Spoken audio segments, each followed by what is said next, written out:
ആകാശവാണി. നമസ്കാരം. പ്രത്യേക വാർത്താ ബുള്ളറ്റിൻ വായിക്കുന്നത് സുവർണ. 19ാമത് രാംനാഥ് ഗോയിംഗെ മാധ്യമ പുരസ്കാരങ്ങൾ രാഷ്ട്രപതി ദ്രൌപദി മുർമു ന്യൂഡൽഹിയിൽ സമ്മാനിച്ചു. വാർത്തകളുടെ ഗുണനിലവാരവും കൃത്യതയും ഉറപ്പാക്കാൻ ഗവേഷണ വിഭാഗത്തിന് ഏറെ പ്രാധാന്യമുണ്ടെന്ന് രാഷ്ട്രപതി പറഞ്ഞു. സമൂഹത്തിന്റെ താഴെത്തട്ടിൽ നിന്നുള്ള വാർത്താശേഖരണം പ്രോത്സാഹിപ്പിക്കുന്നതിന് കൂടുതൽ വിഭവങ്ങൾ വിനിയോഗിക്കാൻ ശ്രീമതി മുർമു മാധ്യമ സ്ഥാപനങ്ങളോട് ആഹ്വാനം ചെയ്തു.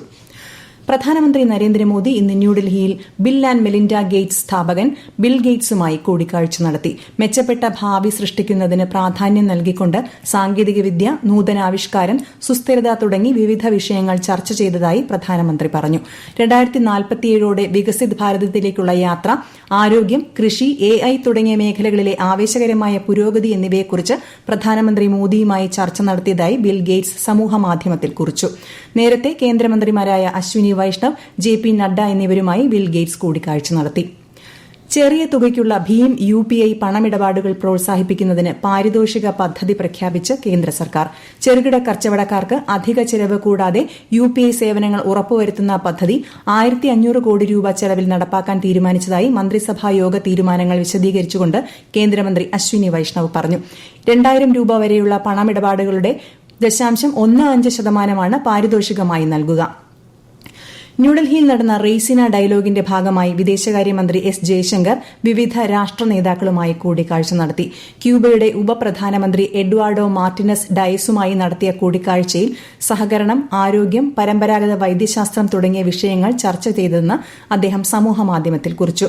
ജോർജിയ, നോർവേ എന്നീ രാജ്യങ്ങളിലെ വിദേശകാര്യമന്ത്രിമാരുമായും ശ്രീ ജയശങ്കർ ചർച്ച നടത്തി. ആരോഗ്യ മന്ത്രാലയത്തിന്റെ പ്രവർത്തനവുമായി ബന്ധപ്പെട്ട ചർച്ചകൾക്ക് കേന്ദ്ര ആരോഗ്യമന്ത്രി JP നഡ്ഡ ഇന്ന് രാജ്യസഭയിൽ മറുപടി നൽകി. രാജ്യത്തുടനീളമുള്ള ആരോഗ്യ പ്രവർത്തകർക്ക് പരിശീലനം നൽകുന്നതിൽ സർക്കാർ ശ്രദ്ധ കേന്ദ്രീകരിക്കുന്നതായി അദ്ദേഹം പറഞ്ഞു. ആശമാരുടെ ഇൻസെന്റീവ് വർദ്ധിപ്പിക്കുന്ന കാര്യം പരിഗണനയിലുണ്ടെന്നും മന്ത്രി ചർച്ചയിൽ ആവർത്തിച്ചു. NHM സ്റ്റിയറിംഗ് കമ്മിറ്റി ഇക്കാര്യം ശുപാർശ ചെയ്തതായും കേന്ദ്ര ആരോഗ്യമന്ത്രി വ്യക്തമാക്കി. സംസ്ഥാനത്ത് സമരം തുടരുന്ന ആശാപ്രവർത്തകരുമായി ആരോഗ്യമന്ത്രി വീണ ജോർജ് നടത്തിയ 2ാം ഘട്ട ചർച്ചയും പരാജയം. ആശാപ്രവർത്തകരുടെ ഓണറേറിയം വർദ്ധിപ്പിക്കുന്നത് സംബന്ധിച്ച് കേന്ദ്ര ആരോഗ്യമന്ത്രിയുമായി ചർച്ച നടത്തുമെന്നും മന്ത്രി അറിയിച്ചു. തങ്ങളുടെ ആവശ്യങ്ങളൊന്നും സംസ്ഥാന സർക്കാർ അംഗീകരിച്ചില്ലെന്നും സമരം തുടരുമെന്നും ആശാപ്രവർത്തകർ പറഞ്ഞു. പഞ്ചാബിൽ 2 മുതിർന്ന കർഷക നേതാക്കൾ അറസ്റ്റിൽ. കർഷകരുടെ ആവശ്യങ്ങൾ സംബന്ധിച്ച് കേന്ദ്ര സംസ്ഥാന മന്ത്രിമാരുമായുള്ള കൂടിക്കാഴ്ചയ്ക്ക് ശേഷം മടങ്ങവെയായിരുന്നു അറസ്റ്റ്. കേന്ദ്ര സഹമന്ത്രി രവ്നീത് സിംഗ് സംഭവത്തെ അപലപിച്ചു. രാജ്യത്താദ്യമായി വയോജനങ്ങൾക്കായി കമ്മീഷൻ കൊണ്ടുവരുന്ന വയോജന കമ്മീഷൻ ബിൽ സംസ്ഥാന നിയമസഭ പാസാക്കി. വയോജന രംഗത്ത് സർക്കാർ മുന്നോട്ടുവച്ച സ്വപ്നമാണ് യാഥാർത്ഥ്യമായിരിക്കുന്നതെന്ന് മന്ത്രി R. ബിന്ദു പറഞ്ഞു. 60 വയസ്സിന് മുകളിൽ പ്രായമായവരുടെ ക്ഷേമം, സംരക്ഷണം, പുനരധിവാസം എന്നിവ ഉറപ്പാക്കാനും അവരുടെ കഴിവുകൾ സമൂഹത്തിന് ഉപയോഗപ്പെടുത്താനുമാണ് കമ്മീഷൻ നിലവിൽ വരുന്നത്. റാഗിംഗ് വിരുദ്ധ നിയമം പരിഷ്കരിക്കുന്നതിനുള്ള കർമ്മസമിതി എത്രയും വേഗം രൂപീകരിക്കണമെന്ന് സംസ്ഥാന സർക്കാരിനോട് ഹൈക്കോടതി. സമിതിയുടെ കരട് രൂപം 7 ദിവസത്തിനകം അറിയിക്കണമെന്നും ചീഫ് ജസ്റ്റിസ് അധ്യക്ഷനായ ഡിവിഷൻ ബെഞ്ച് നിർദ്ദേശിച്ചു. ഇതു സംബന്ധിച്ച പൊതു താൽപര്യ ഹർജി ഹൈക്കോടതി അടുത്ത വ്യാഴാഴ്ച പരിഗണിക്കും.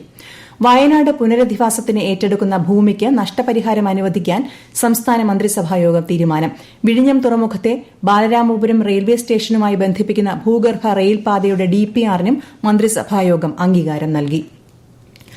കേരള ഹൈക്കോടതി മുൻ ജഡ്ജിമാരായ ജസ്റ്റിസ് അശോക് മേനോനും ജസ്റ്റിസ് ഷെർസി വിയും നാളെ ഉപലോകായുക്തമാരായി സത്യപ്രതിജ്ഞ ചെയ്യും.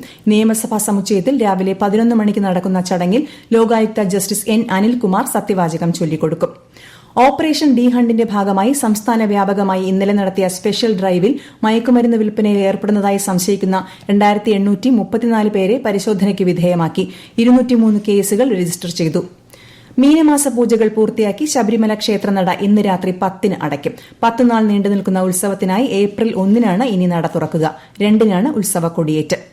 തൊടുപുഴ നഗരസഭയിൽ LDFന് ഭരണം നഷ്ടമായി. നഗരസഭാ ചെയർപേഴ്സൺ സബീന ബിഞ്ചുവിനെതിരെ UDF അവതരിപ്പിച്ച അവിശ്വാസ പ്രമേയം 12-നെതിരെ 18 വോട്ടുകൾക്ക് പാസായി. UDFനൊപ്പം BJPയിലെ ഒരു വിഭാഗവും അവിശ്വാസത്തെ പിന്തുണച്ചു. വിപ്പ് ലംഘിച്ച 4 കൌൺസിലർമാരെ പാർട്ടിയിൽ നിന്നും പുറത്താക്കിയതായി BJP സംസ്ഥാന നേതൃത്വം അറിയിച്ചു. തിരുവനന്തപുരം ശ്രീ സ്വാതി തിരുനാൾ സംഗീത സഭയുടെ ത്രിമൂർത്തി സംഗീതോത്സവം നാളെ മുതൽ ആരംഭിക്കും. കാർത്തിക തിരുനാൾ ഓഡിറ്റോറിയത്തിൽ നടക്കുന്ന 3 ദിവസം നീളുന്ന സംഗീതോത്സവം ആകാശവാണി തിരുവനന്തപുരം നിലയം പ്രോഗ്രാം മേധാവി V. ശിവകുമാർ ഉദ്ഘാടനം ചെയ്യും. കേന്ദ്ര യുവജനകാര്യ കായിക മന്ത്രാലയം സംഘടിപ്പിക്കുന്ന വികസിത് ഭാരത് യൂത്ത് പാർലമെന്റിന്റെ ജില്ലാതല മത്സരങ്ങൾ ഈ മാസം 22-23 തീയതികളിൽ കേരളത്തിലെ 4 ജില്ലകളിലായി നടക്കും. പ്രത്യേക വാർത്താ ബുള്ളറ്റിൻ കഴിഞ്ഞു. അടുത്ത വാർത്താ പ്രക്ഷേപണം നാളെ രാവിലെ 6:45-ന്.